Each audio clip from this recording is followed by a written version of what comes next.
어떤 한 사람이 미쳐갖고 막 사람을 죽이는 것 같지만 네. 이게 인류학적 측면에서 이렇게 보는 거예요. 하나의 정화의식 같은 형태로 봐요.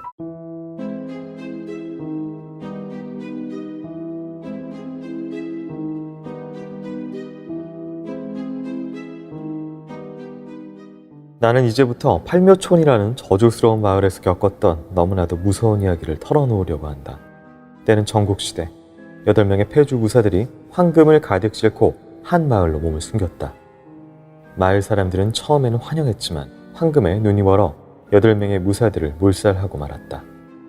입으로 전해진 바에 의하면 8개의 묵은 모두 원한을 품은 형상처럼 끔찍하여 보는 이들을 오싹하게 만들었다고 한다. 그 중에서도 특히 젊은 대장의 원한은 더욱 대단하여 토착민의 손으로 갈기갈기 베이고 피투성이가 되어 숨이 끊어지는 순간까지 7번 환생하도록 이 마을에 재앙을 내리겠다며 계속해서 소리를 질렀다고 한다. 그 후 마을에서는 연이어 괴이한 사건이 발생했다. 두려움에 떨던 마을 사람들은 8사람의 영혼을 달래기 위해 개와 고양이나 다름없이 묻어두었던 8개의 시체를 꺼내어 이를 정중하게 다시 매장하고 거기에 8개의 묘를 세워 신으로 우러러 모시기로 했다. 이것이 다름 아닌 팔묘촌의 뒤편에 있는 8무덤 신의 유래로서 마을 이름도 이 신의 이름에서 따왔다. 세월이 지난 다이쇼 시대, 팔묘촌의 동적집이라고 불리는 세도가 다지미 가문의 주인 요조가 미쳐서 사람을 32명 참살하는 사건이 발생했다. 4월 하순에 어느 밤에 일어난 일이었다. 요조는 깃을 세운 양복을 입고 발에 각반을 묶은 집신을 신고 하얀 머리띠를 하고 있었다. 그리고 그 머리띠에는 불을 켠 상태인 막대기 모양의 회중전등 2개를 뿔처럼 꽂고 가슴에는 마찬가지로 불이 켜진 내셔널 회중전등을 마치 축시 참배에 쓰는 거울처럼 매단 채 양복 위에 맨 허리띠에는 일본도를 차고 한 손에는 엽총을 들고 있었다. 마을 사람들은 그것을 보고 모두 기겁하지 않을 수 없었다. 아니, 기겁하기도 전에 남자가 든 엽총에 불을 뿜자 잠시도 버티지 못하고 그 자리에 쓰러져 버렸다.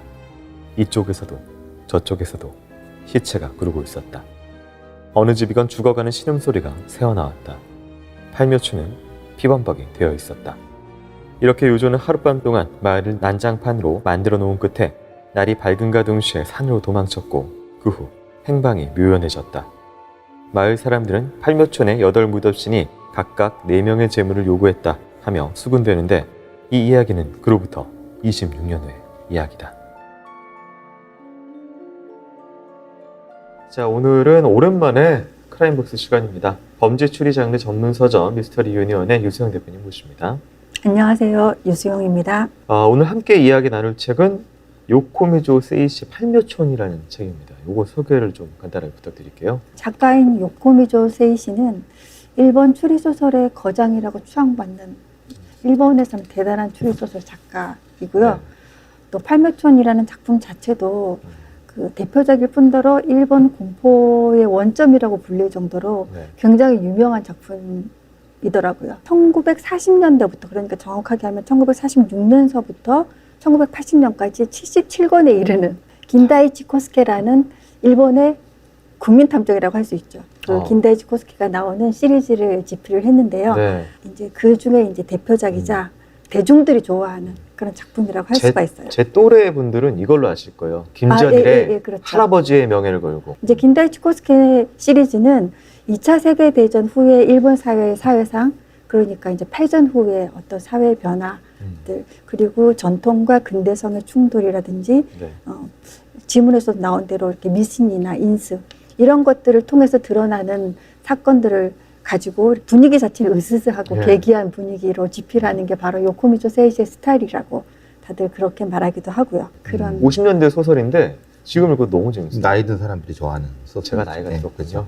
일본이 가지고 있는 일본 문화만의 이 독특한 어떤 음습함, 공포, 기괴함 이런 것들이 다 섞여져 있고. 네. 지금 제가 이제 앞서서 그 읽어드린 책 내용이 이제 배경이에요. 이 마을 팔묘천이라는 곳이 어떻게 이름 붙여졌고 과거에 어떤 사건이 지금 발단이 돼서 그 사건을 계기로 해서 이제 쭉 그 영향이 지금 스토리로 풀리는데요. 좀 자세하게 설명 좀 부탁드릴게요. 참사의 이유를 설명을 하자면은 네. 이 다지미 가문의 내력부터 조금 더 봐야 될 것 같아요. 네. 그 조상 중에 한 명인 쇼자에몬이라는 사람이 있는데 그 사람이 사실 그 페주무사의 학살을 선동한 사람이죠. 뭐 그 마을의 지주이기도 하지만은 그렇기 때문에 그 저주를 받아서인지 그 쇼자에몬이 어느 날 갑자기 벼락을 치던 어느 날 밤 이성을 잃고 뭐 일본도를 꺼내 들어서 이렇게 막 식구를 다 죽이고 또 마을 사람들 죽이고 자신도 또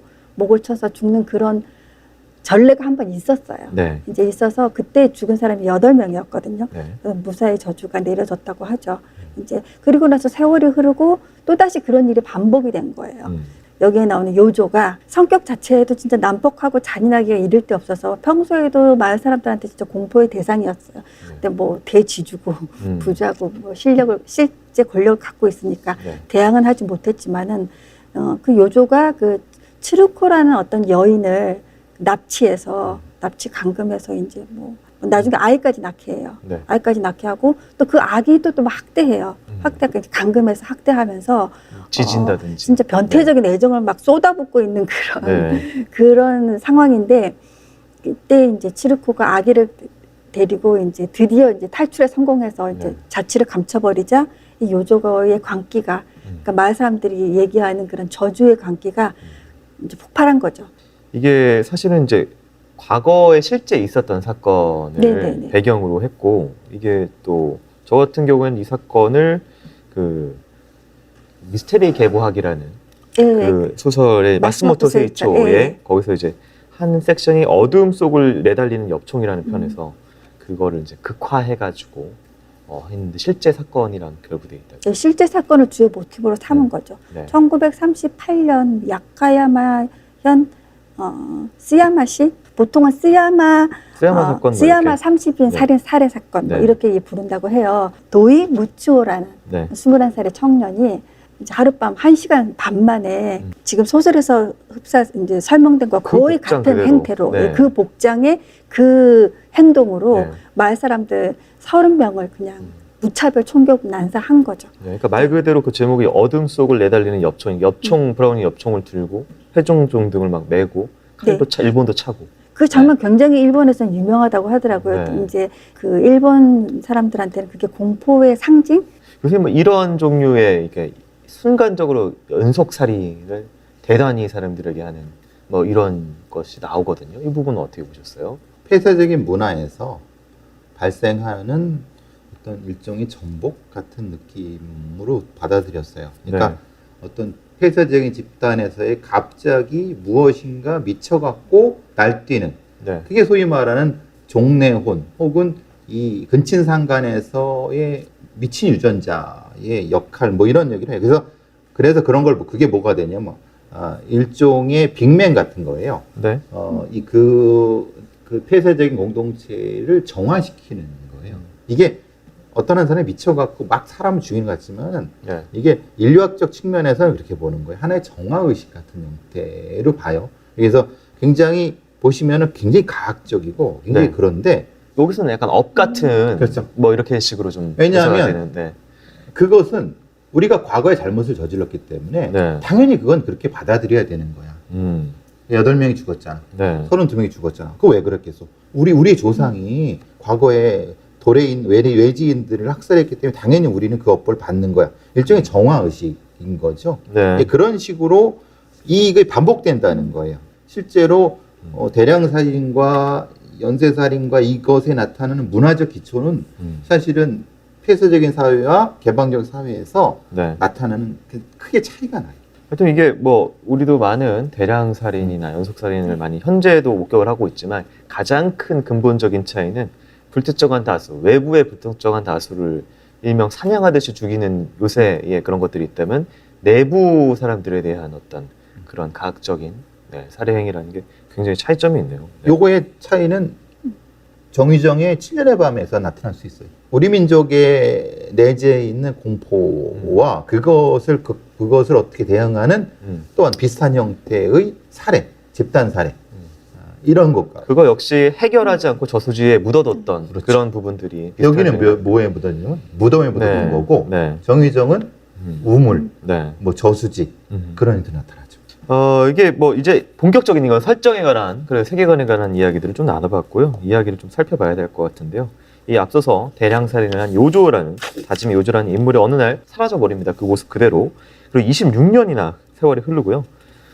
이제 2번 일어난 일은 3번 일어날 수 있다라는 불안 속에서 팔묘촌에 또다시 흉흉한 소문이 돌기 시작합니다. 본격적인 사건 속으로 한번 들어가 보도록 하겠습니다.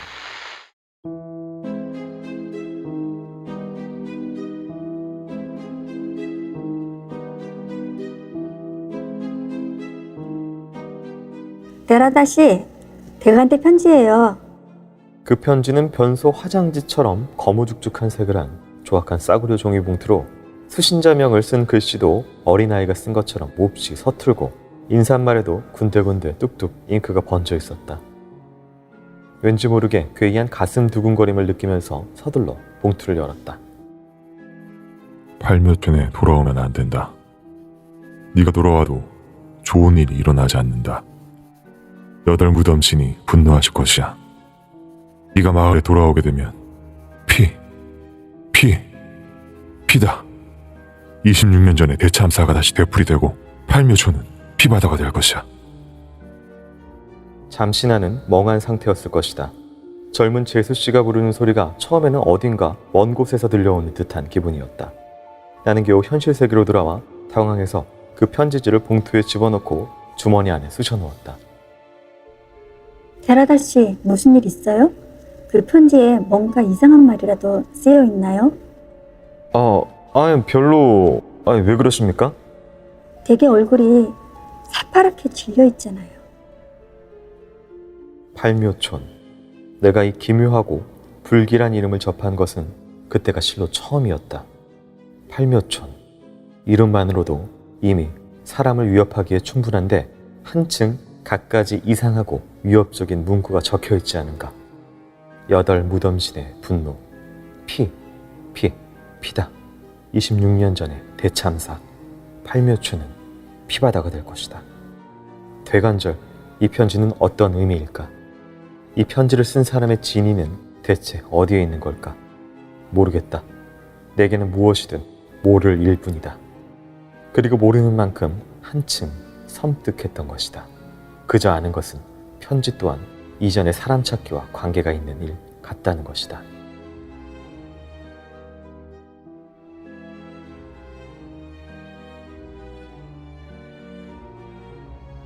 이 주인공이죠. 다짐이 데리다라는 인물이 편지를 받는, 그러니까 말 그대로 이제 처음에 플롯 포인트가 나오는데요. 어떤 상황일까요? 지문에서 보신 대로 소설은 1인칭 수기 형식으로 진행이 되거든요. 네. 그 수기성 내용의 발단 단계죠. 그러니까 아직 그 데라다 본인은 팔묘촌에 대해서 모르고 있는 상태고요. 네. 이 데라다가 바로 26년 전에 츠르코가 데리고 도망친 그 아기예요. 근데 도시로 도망쳐서 다행히 좋은 남자를 만나서 네. 평범한 이제 성인으로 성장할 수 있었던 거죠. 근데 이제 출생의 비밀을 못 밝히고 죽은 거예요. 부모님들이 전부 다. 네. 그래서 아직까지는 자신에 대해서 전혀 모르고 있는 상태인데 어느 날 갑자기 이제 라디오에서, 그때가 전후였으니까 이제 사람 찾기 방송 같은 것들이 아마 많았을 것 같아요. 네. 그 사람 찾기 방송에서 그 데라다 타치오를 찾는다라는 그런 괴이한 일을 겪게 되고, 이제 그를 통해서 그 어느 시골의 부잣집에서 그 끊어질 대를 잇기 위해서 잃어버린 자식을 찾는다, 뭐 이런 드라마에 나올 것 네. 같은 그런 어떤 반가운 소식을 접하고 자신의 성이 데라다가 아니고 이제 다짐이라는 것도 이제 알게 되면서 그 불안과 기대 속에 이제 하루하루를 보내고 있는데 이런 협박 편지를 받은 거죠. 그러니까 나는 내 과거에 대해서 아무것도 모르고, 근데 갑자기 나를 찾는 어떤 일련의 어떤 변호사나 뭐 이런 사람들이 나타나고, 근데 갑자기 너가 오면은 여기가 다 피바다가 그쵸. 된다, 이런 이야기로 시작이 되는. 이런 협박 편지에 이어서 이제 다음에 전개되는 사건을 잠깐 말씀을 드리면은 네. 그 자신을 데리러 온 외조부님과 이제 그 법률사무소에서 만나요. 엄청 인상적인 예. 신이었어요. 처음 만나는 자리, 그러니까 네. 이제 가족과 가족이 처음 만나는 자리이기 때문에 단둘이 있으라고 비켜주거든요.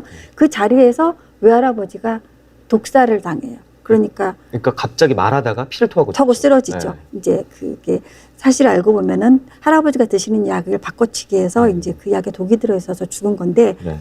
이제 처음 목격자이자 단둘이 있었을 때 죽었으니까 이 주인공인 데라다, 그러니까 타치오가 제일 용의자가 되는 거죠.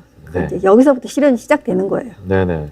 그러니까 이제 이 앞부분에 말 그대로 설정 같은 경우에 이게 본류를 찾아가려고 하는 주인공과 오지 말라고 하는 뭔가 마을에서의 어떤 문화적인 압박 같은 역사적인 압박 같은 게 있고 그런 가운데 제일 용의자로 이제 살인 사건이 시작이 되잖아요. 어떻게 보셨어요, 이 도입부? 갑자기 자신의 출생을 알게 되면서부터 도입이 되는데 그것은 그냥 매우 불길한 출생의 비밀, 뭐 아주 고전적인 뭐 이런 이야기의 시작 지점이고, 근데 하필 또 거기에 이제 여러 미래를 암시하는 살인, 그것도 독살 이런 얘기가 나오는 건데 당시에 이제 그런 시대상과 연결이 되겠죠. 일본의 전쟁 패전 후에 바깥으로 나갔던, 뭐 예를 들면 다시 고향에서 이 전쟁을 하러 아니면 뭔가 이렇게 전쟁을 나갔던 사람이 다시 돌아오는 과정에서 여러 가지 마을 사람들과의 충돌 이런 것들을 연결시키는 네. 그런 형태의 구도가 아닐까 싶습니다. 네. 굉장히 근데 어떻게 보면 현대와 이것이 충돌하는, 네. 그것도 독약이란 것도 참 묘해요. 네. 이게 지금 이 편지 얘기를 또 하자면 편지로 돌아와서 편지 같은 경우는 사실 이제 앞부분에 진짜 말 그대로 이제 작품 분위기 설정이 여기서 딱 드러나게 되는 것인데 사실 그건 누가 썼을 거란 말이에요. 그렇다면 쓴 사람의 의도라는 게 사실은 있을 텐데 여기서도 한 번 나오고 뒤에서도 이제 마을 파출소에 어떤 편지가 나오는 게 2번 정도 나오는데 편지 보내는 이 심리와 의도는 뭐 어떻게 보셨어요, 이거는? 편지는 네. 호기심이죠. 네. 근데 누군지를 모르잖아요. 필체만 가지고는 모르는데 네. 오지 말라고 하자면 사실은 오라는 거잖아요. 그죠? 그걸 보내면 당연히 네. 안 보내면 그만이지. 그걸 네. 보라는 건 너 오면은 막 터지고 막 피나고 뭐 그러면 오히려 호기심 때문에 오게 되는 네. 그런 일종의 모순적인 장치가 이제 존재하는 거죠. 이게 처음에 어쨌든 이렇게 좀 훌륭한 도입부 이후에 이 타츠야, 이 주인공 타츠야가 팔묘천으로 이제 들어갑니다. 타츠야가 마을로 돌아간 다음에 저주가 말 그대로 실현이 되듯 계속해서 사람들이 진짜 꽤 많이 죽어요. 네. 살인들이 거듭거듭 이어지는데 이 폐결핵을 앓고 있던 이 다지미 가문의 후계자였던 형이 있습니다. 그 형과의 첫 대면에서도 형도 이제 갑자기 또 피를 토하고 죽게 되는 그런 일이 생기고 장례식이 치러지는 와중에 또 다른 또 일이 벌어지는데요. 이 부분 좀 듣고 오도록 하겠습니다.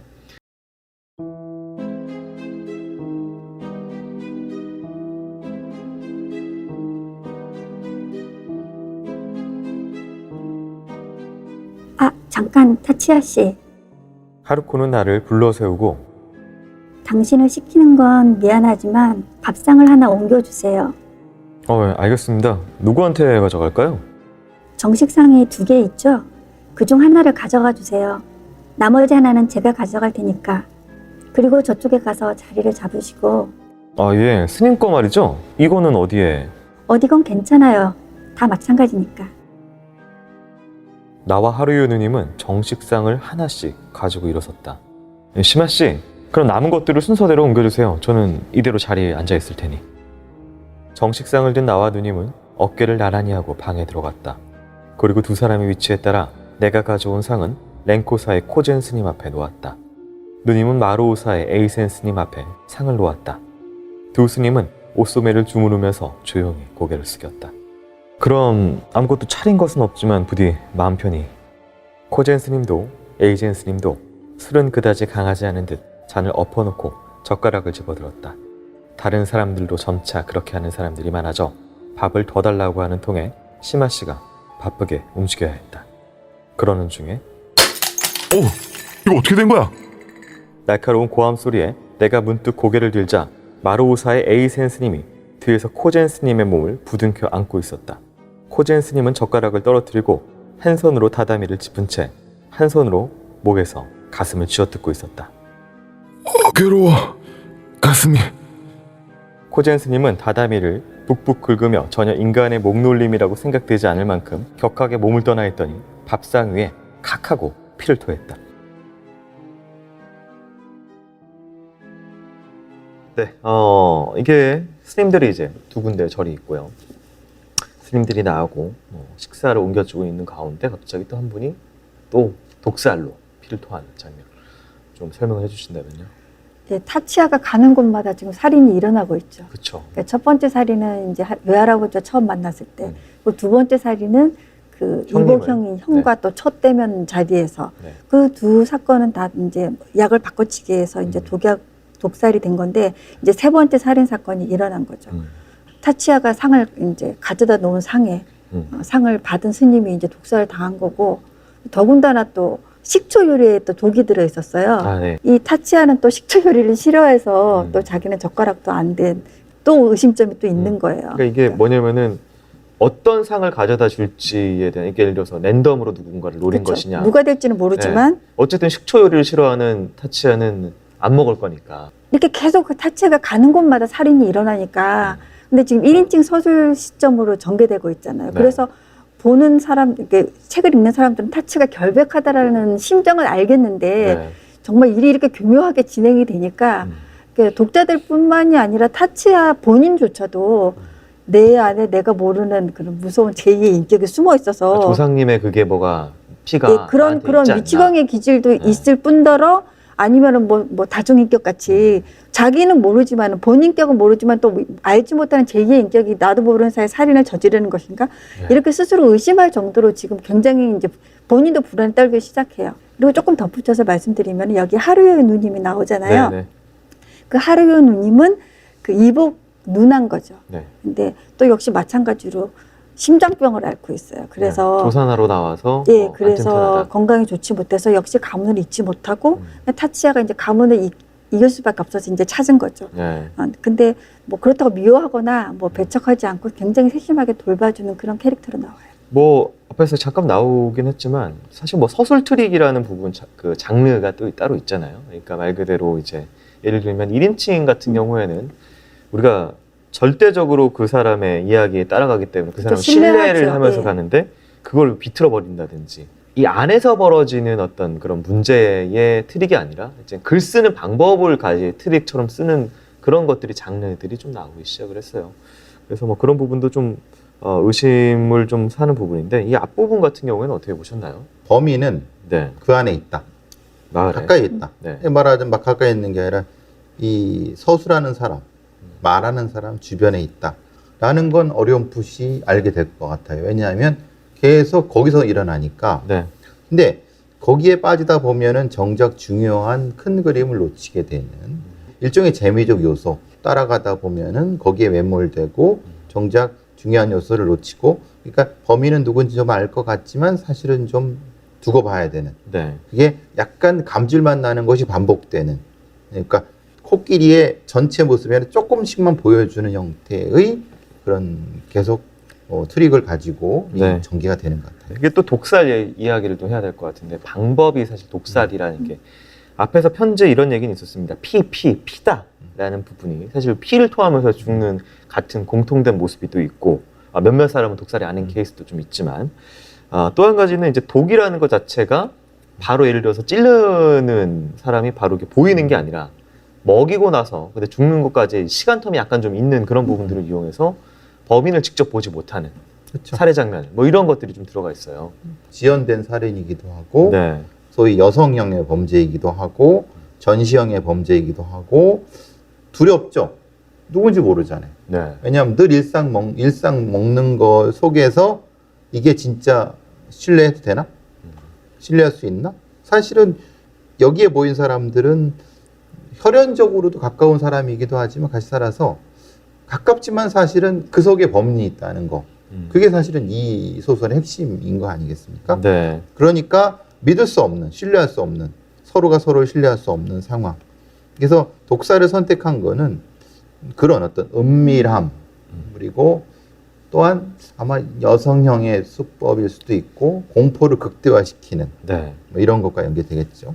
이렇게 의미를 알 수 없는 이 사건이 계속 벌어집니다. 말 그대로 이제 누가 왜 죽이는지, 예를 들면 맨 처음에 이제 부모님이나 관련된 사람이 죽었으면 우리 가문 관련된 건가 때문에 모르는 사람들도 이제 죽기 시작하니까 대체 이게 뭔가 싶은 상황이 벌어지는데요.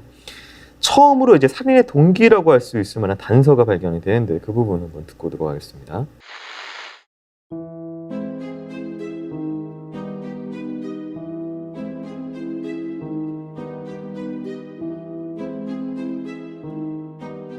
두 번, 세 번 부른 끝에 나는 현관 봉당에 발을 들여놓았는데 그 순간 머리부터 차가운 물을 맞은 것처럼 오싹해서 그 자리에 멈춰 섰다.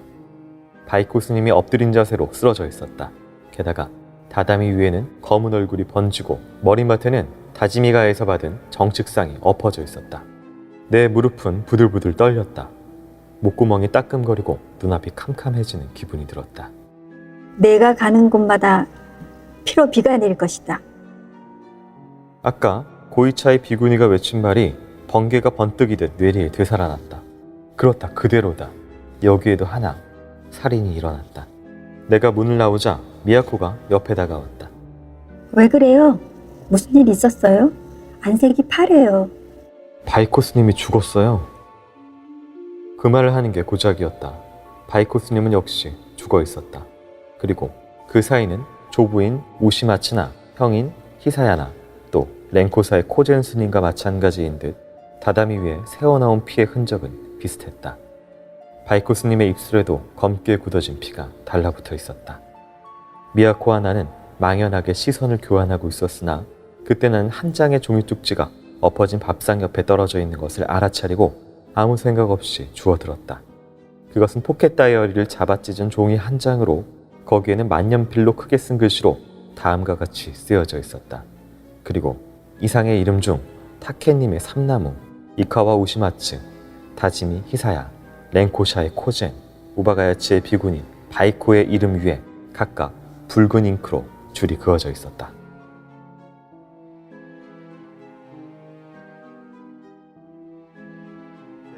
또 다른 이제 살인 사건을 목격을 하게 되는데 여기에 종이 쪽지 하나가 나오고 말 그대로 뭔가 대꿀 이름 그런 것들 중에서 이름 하나가 빨간색으로 지워져 있습니다.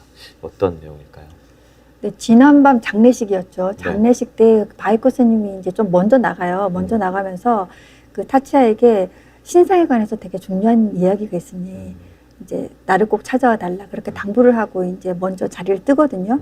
또 타치야는 또 스님을 배려해서 식사를 못 하고 가니까 정식상을 하나 보내요. 이제 시골이니까 이제 상 자체를 이제 장소로 이동해서 이렇게 보내기도 하고 이제 그러는데 그 다음날 아침 이제 그 스님의 부탁대로 이렇게 찾아가 보니까 또 역시 마찬가지로 그 또 독살당하고 또 타치야는 또 용의자, 발견자가 돼 있고 자기가 또 상을 그 상을 보냈으니까 예, 보내기도 하고 그렇게 된 거죠. 근데 이번에는 이제 지난번 세 번의 살인과 달리 그 단서가 하나 나와요. 이렇게 밥상 옆에 떨어져 있는 종이 쪽지에는 그 두 이름씩이 이렇게 병렬로 쓰여져 있는데 그 두 이름의 관계가 그 마을에서 이제 대립되거나 아니면 병행되거나 하는 어떤 짝을 이루는 두 사람의 이름이 각각 쓰여져 있고 그 중에 한 사람의 이름에 그러니까 죽은 사람들의 이름이죠. 거기에 빨간 줄이 쓰여져 있었던 거죠. 살인의 패턴은 좀 드러난 것 같아요.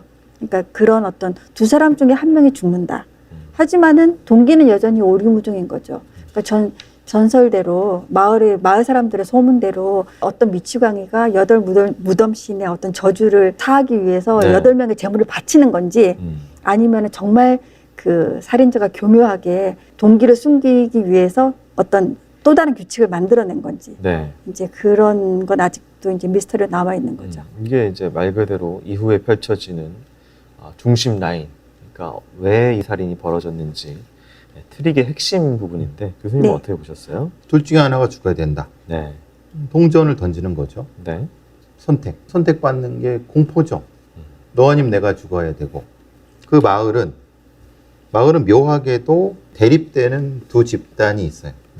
이 둘이 경쟁하면서 그 마을이 존립되는 여러 그런 것들이 그러니까 동쪽 집이 있고 서쪽 집이 있는 것처럼 그러니까 잘 사는 집이 동쪽에 하나 있고 서쪽에 하나 있는데 그렇죠. 균형을 맞춘다는 거예요. 그러니까 이 마을은 팔묘천은 이렇게 균형이 맞춰져 있는 형태인데 근데 이거 자체가 하나를 죽임으로써 균형을 깨트리고 다시 또 어떤 순간인가 똑같은 균형을 깨트리겠죠. 그러니까 이제 이런 형태의 굉장히 어떻게 보면 되게 바보 같지만 어떻게 보면 되게 논리적인 형태로 살인을 하게 되면은 이거는 마을 전체가 살인의 대상이기도 하고 아니면 거꾸로 그 중에 누구 하나를 죽이려고 하는데 마치 마을 전체가 대상이냐 위장하는 것일 수도 있는. 앞에서 이 마을의 역사와 미신 예를 들어서 전근대적인 뭐 이런 것들의 어떤 폐쇄된 공동체가 있기 때문에 굉장히 마을 사람들이 공포에 빠져드는 상황이 쫙 뒤에 점점 묘사가 되거든요. 그래서 그런 와중에 점점 사건은 들어가는 부분인데 여기서 미야코라는 인물이 나왔는데 설명은 또 간단히 좀 부탁드릴게요.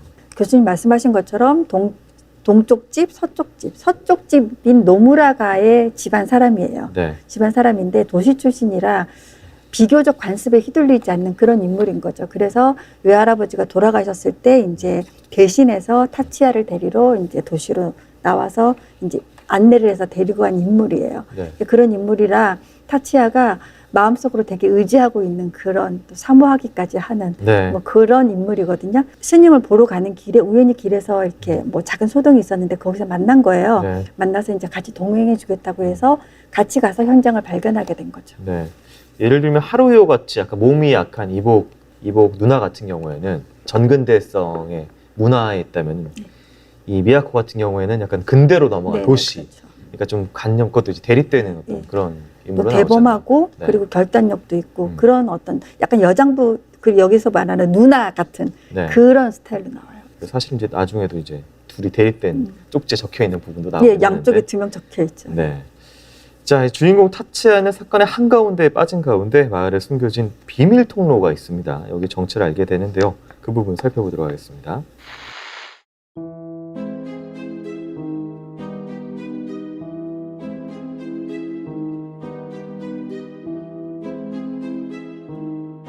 초롱을 들고 우리는 주의 깊게 5분 남짓 걸었는데 그러자 갑자기 터널 안이 넓어졌다.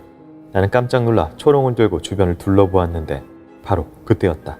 갑자기 노리코가 무슨 말인가 외치며 내 가슴에 매달렸던 것은 왜 그래, 누리양? 저기 오라버니 저런데 누군가 사람이 뭐 사람? 나도 깜짝 놀라 노리코가 가리키는 쪽으로 초롱을 돌렸는데 그 순간 나는 등골까지 얼어붙는 듯한 공포를 느꼈다. 동굴 바닥에서 90cm 정도 높이의 벽이 불상을 안치 않은 감실처럼 파였고 그 감실 안에 갑옷을 입은 무사 한 사람이 옛날 무사 그림의 대장처럼 태연하게 석관위에 앉아있는 것이다. 나는 처음 갑옷이 장식되어 있는 거라고 생각했다. 하지만 그런 게 아니었다. 투구의 넓은 차양 때문에 얼굴은 잘 보이지 않았지만 갑옷 안에는 분명히 사람이 있는 것이다. 게다가 그 사람은 몸을 움직이지도 않고 잠자코 이쪽을 내려다보고 있었다. 나는 한동안 입도 뻥끗하지 못했다. 공포 때문에 심장이 목구멍까지 부풀어 올라 뭔가 말하려고 해도 혀가 굳어서 말이 나오지 않는 것이다. 무기력해 보이겠지만 무릎이 후들후들거리고 전신이 철사처럼 경직되고 말았다. 누구냐, 거기 있는 건? 나는 겨우 목에 걸린 가래를 삼키고 그렇게 물었다. 하지만 상대는 대답도 없이, 아니 대답은커녕 미동도 하지 않는다. 뭐랄까 묘하게 쥐죽은 듯한, 말하자면 이 세상사의 움직임에서 떨어져 있는 것 같은 고요함이 섬뜩하게 그 전신을 감싸고 있었다. 네, 이제 이 작품의 중반 정도부터 이 비밀의 통로, 비밀 동굴들이 발견이 되면서 주요 장소로 나와요. 이거 좀 설명해 주신다면요. 공포 소설이나 추리 소설답게 네. 또 역시 비밀 통로가 있었던 거죠. 타치야가 거처하는 방에 지하 종류 동굴로 향하는 비밀 통로가 있었어요. 우연히 이제 그걸 발견하게 되는데 네. 물론 발견하면 또 탐험해야죠. 이제 그거를 그쵸. 또 모른 척할 수 없죠. 네. 혼자서 또 위험을 무릅쓰고 내지는 사람들 몰래 탐험을 하기 시작하는데 이제 그러면서 또 집안의 비밀을 또 하나 발견하게 되는 거죠. 네. 그 사당에서 없어진 그 모셔놨던 그런 폐주무사의 갑옷과 석관이 그 지하동굴 그 장소에 있었던 거고, 그리고 그 안에는 또 마치 미이라 같은 시체가 있었죠. 그 시체는 이제 다름 아닌 그 행방이 묘연한 네. 그 타차의 아버지 요조였던 거예요. 그 옛날에 그 지하동굴로 숨어들었을 때 이 집안의 그 어른이라고 할 수 있는 그 대고모 할머님들이 계세요. 네. 그 코타케 할머니와 코오케 할머니라는, 역시 이 두 분도 이렇게 쌍둥이. 병립하는 쌍둥이 할머니죠. 두 사람도 마찬가지로 또 이제 뭐 리스트에 있긴 한데요. 네. 그 할머니가 처음에는 이제 그 보살펴요. 그 요조를 네. 이제 숨겨주고 보살피다 나중에는 두려워서 독을 먹여서 역시 네. 이제 죽이고, 근데 시체가 안 썩는 거예요. 네. 시체가 안 썩자 또 공포심에 또 신으로 모시죠. 일본 사람들은 그 신으로 잘 네. 모시잖아요. 기한 네. 현상이 벌어지면은.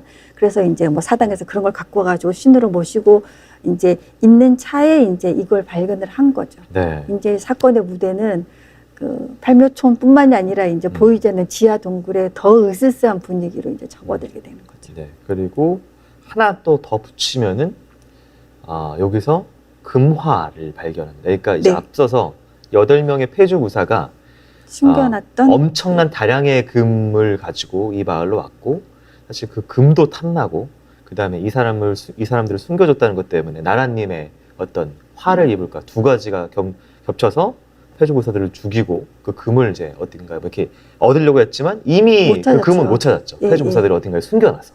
근데 금화 3냥이 동굴에서 그 나오니까. 석관 안에서 세 네. 개를 발견한 거죠. 그래서 진짜 있구나 금이.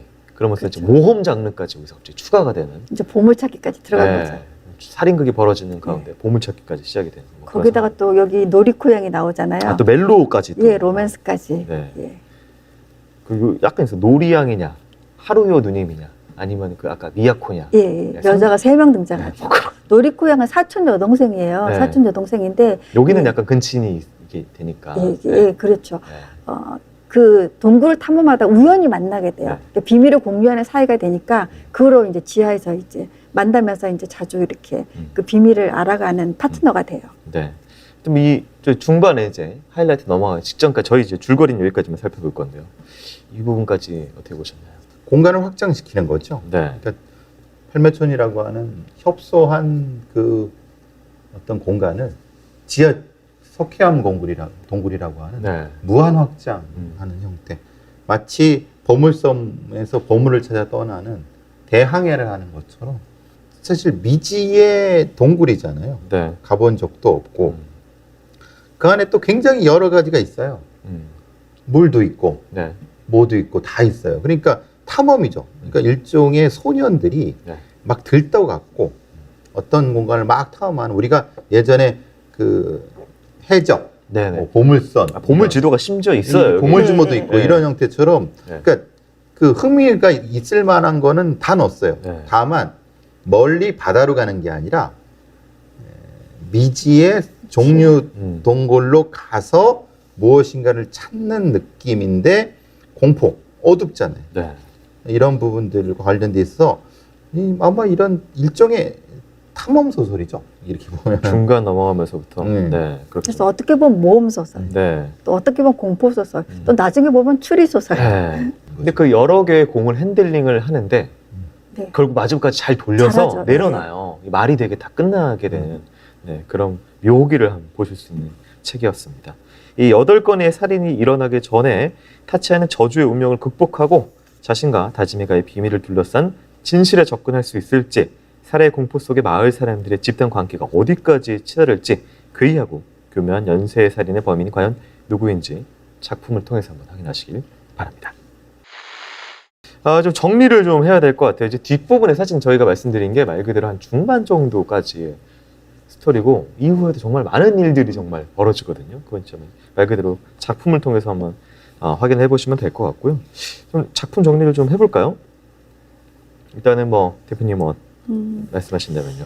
인간의 관기에 네. 관한 이야기 스토리인 것 같아요. 근데 개인의 비이성적인 관기도 관기지만은 집단 관기에 네. 대해서 좀 더 생각을 해보게 되더라고요. 사실 아직 집단 관기에 해당되는 부분은 뒤에 저희가 나오죠. 얘기한 네. 부분에서는 아직 나오진 않았지만은 초창기에는 이런 내용이 나와요.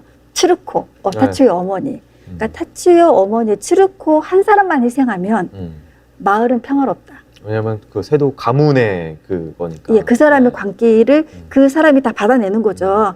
그렇기 때문에 츠르코가 도망가고 막 이럴 때 막 원망해요. 그러니까 사실 이것도 일종의 집단 관기인 거죠. 한 네. 사람의 희생으로 마을의 안녕을 바란다라는 것 자체도. 그리고 나중에는 또 그 대상이 또 타치에게 옮겨가서 거의 뭐 집단 린치라든지 그 뭐 죽이려고 완전히 광분하는 내용이 나오거든요. 네. 이제 그런 식으로.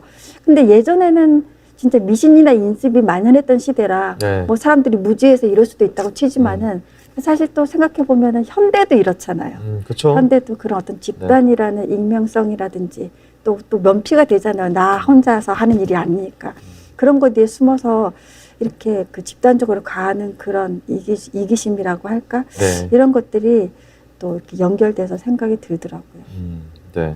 저는 이제 그거를 조금 더 보충하기 위해서 일본 문화를 약간 조금 부분적으로 좀 설명을 좀 드려야 될 것 같은 게 신도라고 하는 신사라고 하는 것이 신도라는 그런 이제 종교라고 해야 될까요? 애니미즘부터 시작된 그런 부분이 있는데요. 일본이 사실은 근대화된 많은 선진국들 중에서 특이한 게 하나가 있는 게 보통 이제 그런 나라들은 이제 토속 신앙이나 이런 종교가 보통 이제 메이저 종교라고 하는 것에 흡수되거나 덮여져서 없어지거나 이런 상황인데 일본 같은 경우에는 기독교 인구가 1%가 안 돼요.